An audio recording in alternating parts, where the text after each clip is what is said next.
You won't believe this story. I live in a quiet neighborhood, or at least it was until Karen moved in next door. From day one, she acted like she owned the entire street.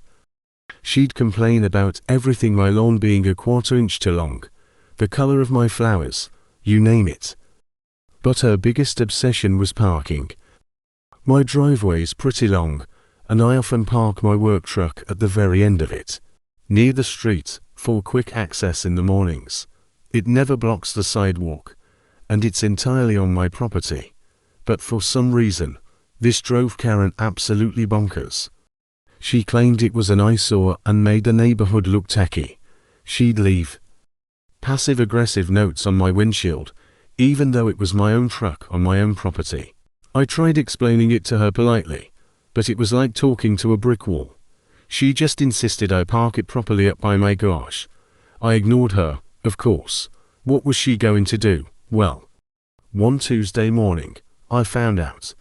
I was getting ready for work when I heard a loud, insistent knocking on my door.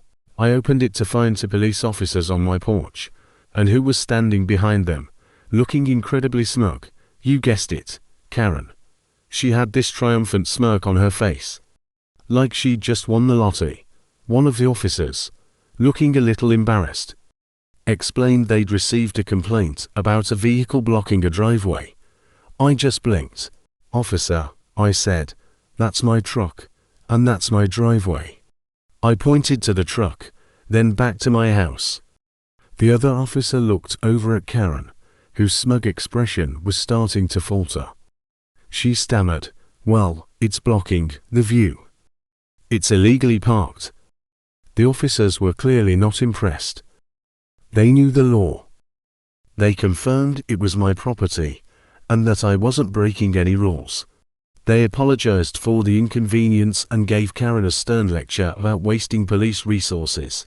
Her face went from smug to beet red in about 2 seconds. It was glorious. I thought that would be the end of it. Oh, how wrong I was. The next day, I got a call from my commanding officer. I'm a major in the Army Reserve, and my CO is a full-bird colonel, a man you do not want to be on the wrong side of. He told me a civilian had filed a formal complaint against me with the base command, citing conduct unbecoming of an officer. My heart sank. This was serious. The complaint was full of wild accusations about me being aggressive and using my military status to intimidate people, all stemming from the parking incident. My CO scheduled a formal meeting. He said, I've also summoned the complainant to be present so we can get to the bottom of this. My jaw just about hit the floor.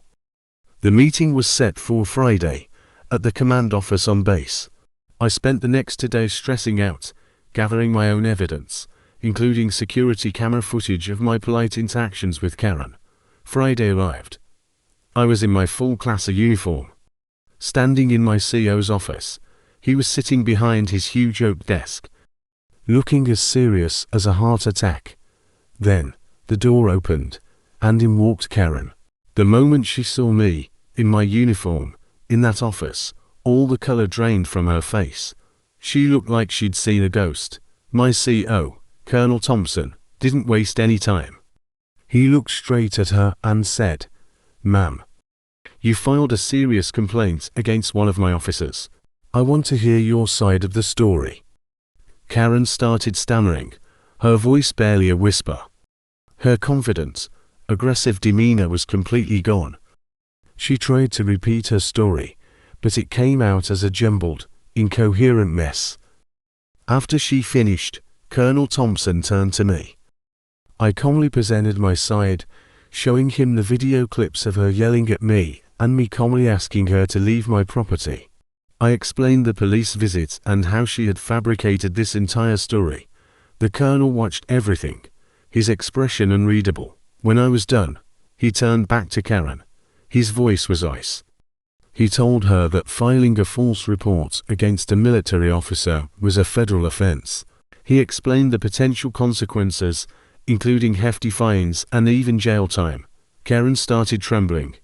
She burst into tears, apologizing profusely, saying she didn't realize She was just upset about the truck.